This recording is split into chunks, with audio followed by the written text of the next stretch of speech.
audio to you and knock out everything around us. Everyone happy? What, 30 seconds, thank you.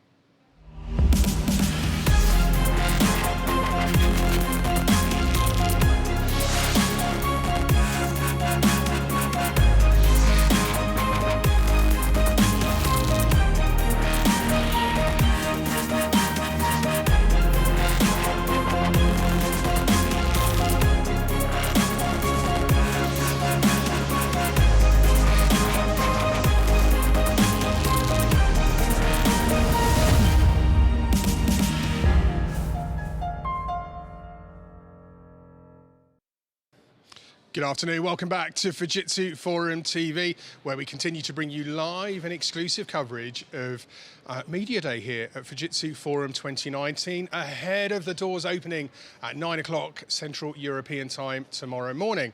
Looking back to last year and the success of Fujitsu Forum TV, genuinely, one of my favourite segments was with the workplace team. And to prove I'm not just saying that, we had Brian James from Citrix, and we also had Alexandra Homer from Fujitsu that came along, revealed some wonderful research, and we spoke about how it was going to impact business. Well, the workplace teams have done it again. Citrix and Fujitsu have rocked up with some wonderful insight, but they've brought the economists with them.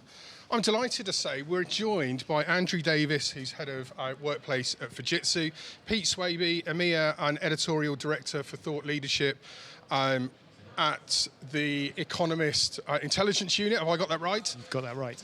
And obviously Steve Wilson, VP Products at Citrix. Thank you all for coming and chatting to us.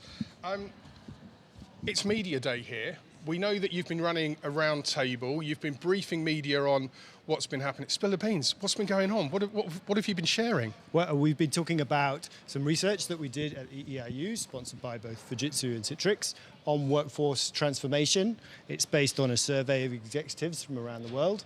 And in a nutshell, it says that workforce transformation is underway. The majority of organizations are doing something related to workforce transformation. That it's driven by the need to improve their skills and capabilities. And we also found that although they're different, digital transformation and workforce transformation are intertwined. I find this interesting.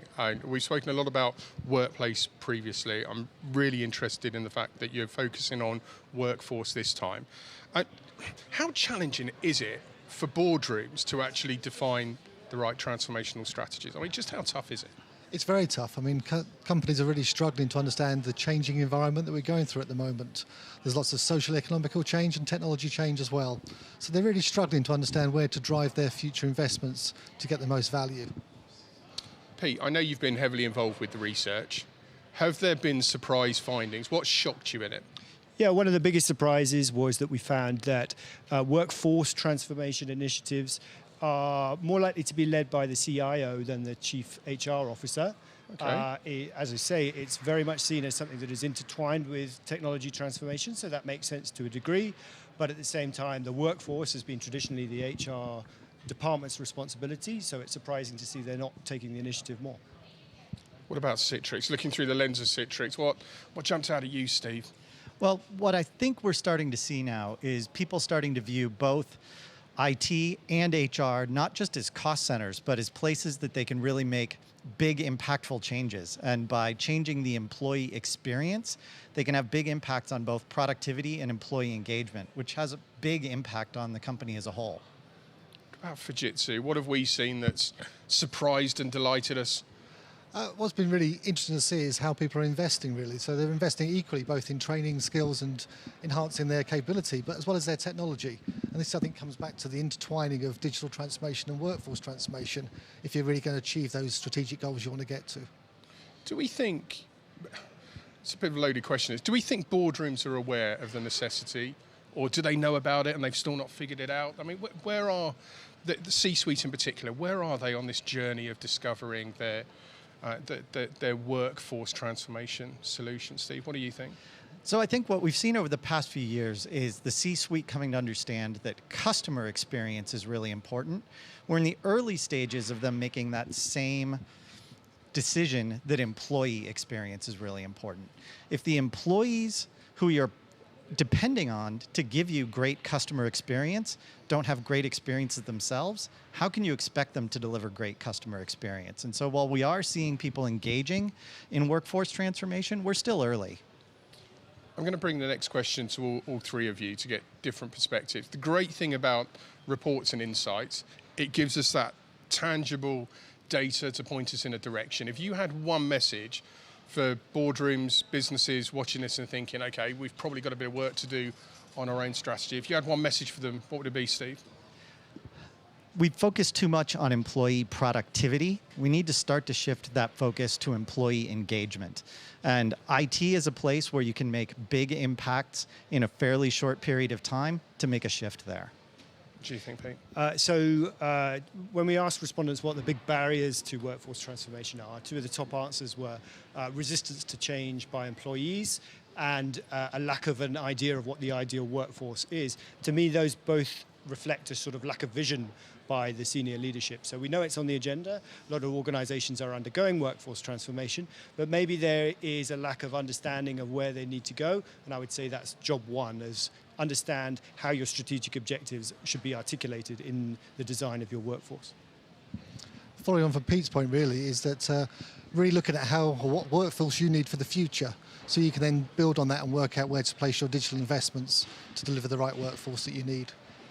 Can the public get their hands on this report? Can they see the findings? What's going to be happening with it? Not yet. Later this month, the report will be released through our channels as well as Fujitsu's channels. So watch this space. Watch this space indeed. Plenty more insight, both within this segment and from Fujitsu Forum TV, still to come today. By the time we finish today, and we come off air 5:30, so we've got about another 2.5 hours of segments. We'd have brought you 7 interviews from Media Day here, as the business and technology media continue to understand the new innovations and thinking from Fujitsu. Ahead of, as I said, the doors opening tomorrow morning. Up next, we're going to have a look at the leadership of Fujitsu and what that means to customers. Hopefully, we'll be able to bring alive the vision messages that attendees are seeing draped all around the arena here. We're hoping to get a Steadicam out and actually do some roaming shots so you can start to see firsthand what's going on here at Fujitsu Forum.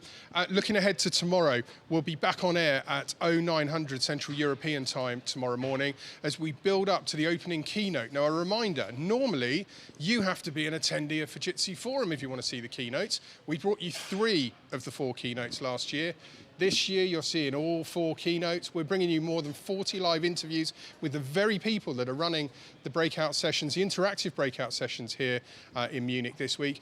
And then tomorrow morning, we'll be in our purpose-built studio in the heart of the digital transformation zone. We're going to show you everything that's on offer there. So if you can't be in Munich, it's not a bad place to be. Stick around. There's so much more coming your way.